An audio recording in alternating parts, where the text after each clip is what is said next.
জিওরল্যান্ড চ্যানেলটিতে সকলকে স্বাগত জানাই প্রিয় বন্ধু ও শিক্ষার্থীরা। আজকের ভিডিওটিতে আমরা আয়তনে এবং জনসংখ্যায় পৃথিবীর দ্বিতীয় বৃহত্তম মহাদেশ আফ্রিকার ভূমিরূপের বৈচিত্র্য নিয়ে আলোচনা করব।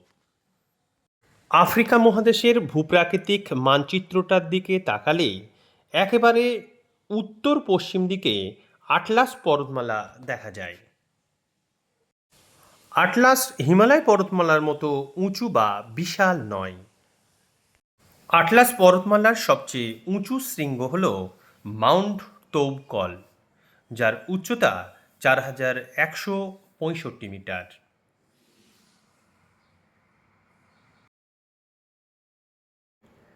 আটলাস পর্বতমালার দক্ষিণ দিকে রয়েছে পৃথিবীর বৃহত্তম মরুভূমি সাহারা। সাহারা মরুভূমি এতটাই বড় যে একটা গোটা ইউরোপ মহাদেশ বা আড়াইখানা ভারতবর্ষ ঢুকে পড়তে পারে সেখানে। পাথুরে পাহাড়, বাতাসের আঁকিবুকি কাটা দিগন্ত বিস্তৃত ধুধু বালির প্রান্তর, উটের দল নিয়ে হেঁটে চলা যাযাবরের জীবন কথা, মরুদ্যান, মাঝে মাঝে কাঁটা গাছ, এই হলো সাহারা। উচ্চতা ও বৈশিষ্ট্য অনুযায়ী সাহারা মরুভূমি একটি মালভূমি অঞ্চল। প্রাচীন শিলা দ্বারা গঠিত ও বহুদিন ধরে ক্ষয় পাওয়া আহাগ্গার ও টিবেস্টি মালভূমি অপেক্ষাকৃত উঁচু। এখানে গাছপালা না থাকায় বাতাস দ্রুত গতিতে প্রবাহিত হয়। গাছপালাহীন প্রান্তরে বাতাস পাথরের গায়ে ধাক্কা খেয়ে নানা নকশা তৈরি করে। অত্যন্ত শুষ্ক ও রুক্ষ হওয়ায় এখানে বসতি প্রায় দেখাই যায় না। সাহারা মরুভূমির পূর্ব প্রান্তে আছে নীলনদ অববাহিকা। এই নদী আফ্রিকার মধ্যভাগের ওরদ অঞ্চল থেকে বিপুল জলরাশি বয়ে নিয়ে এসে মিশরের মরু অঞ্চলকে সবুজ করে তুলেছে। নীলনদ যদি না থাকতো তাহলে মিশর সাহারা মরুভূমির অংশ হয়ে যেত। কৃষি, পশুপালন, জলসেচ, জলবিদ্যুৎ, পরিবহন, শিল্পোন্নতি ও অর্থনৈতিক সমৃদ্ধির ক্ষেত্রে নীলনদের অবদান অপরিসীম। এক কথায় মিশরের যা কিছু সমৃদ্ধি তা নীলনদের জন্যই, তাই মিশর হলো নীলনদের দান।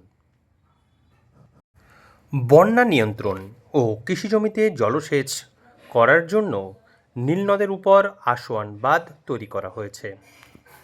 আসওয়ান পৃথিবীর বৃহত্তম বাঁধ। ব্লু নীলের উপর তৈরি হয়েছে জেবেল আউলিয়া বাঁধ। সুদানে ব্লু নীলের উপর দেওয়া আছে সেনার ও আটাবারা বাঁধ।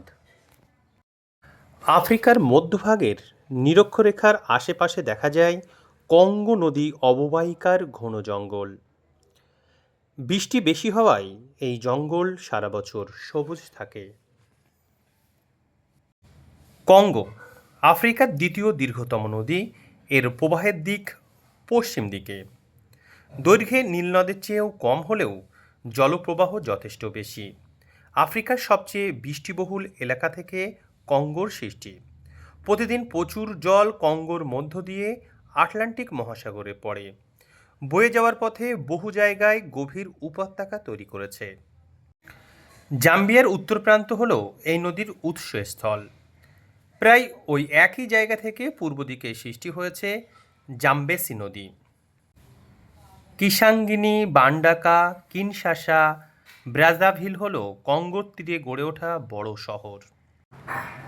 পূর্ব আফ্রিকার ভূপ্রকৃতি হল একটু অন্যরকম। ভূ আলোড়নের ফলে ভূপৃষ্ঠে ফাটল তৈরি হয়েছে। দুটো ফাটলের মাঝের অংশ নিচের দিকে বসে গিয়ে তৈরি করেছে গ্রস্ত উপত্যকা। এই গ্রস্ত উপত্যকা অঞ্চলেই বহু হ্রদ দেখা যায়। এখানকার হ্রদগুলির দৈর্ঘ্য ও গভীরতা অনেক বেশি। টাঙ্গানিকা, রুডলফ, অ্যালবার্ট এগুলো সবই এই রকম হ্রদ। পূর্ব আফ্রিকায় গ্রস্ত উপত্যকা অঞ্চল ছাড়াও রয়েছে ইথিওপিয়ার উচ্চভূমি। এই উচ্চভূমি দক্ষিণে মাউন্ট কেনিয়া, মাউন্ট কিলিমাঞ্জারো এবং রুয়েনজরি পর্বত পর্যন্ত চলে গেছে। মাউন্ট কিলিমাঞ্জারো হল আফ্রিকা মহাদেশের সর্বোচ্চ শৃঙ্গ, যার উচ্চতা 5,895 মিটার। নিরক্ষরেখার কাছাকাছি অবস্থিত হলেও উচ্চতা অনেক বেশি হওয়ায় সারা বছর এর চূড়ায় বরফ জমে থাকে। কালাহারি আর নামিব নামে দুটি মরুভূমি দক্ষিণ আফ্রিকায় রয়েছে। উঁচু মালভূমিতে যে তৃণাঞ্চল আছে তার নাম ভেল্ট। একেবারে দক্ষিণ পূর্ব দিকে রয়েছে ডেকেন্সবার্গ পর্বতমালা। প্রিয় বন্ধু ও শিক্ষার্থীরা, আজকের আলোচনা এখানেই শেষ করছি। আমাদের সঙ্গে থাকার জন্য অসংখ্য ধন্যবাদ।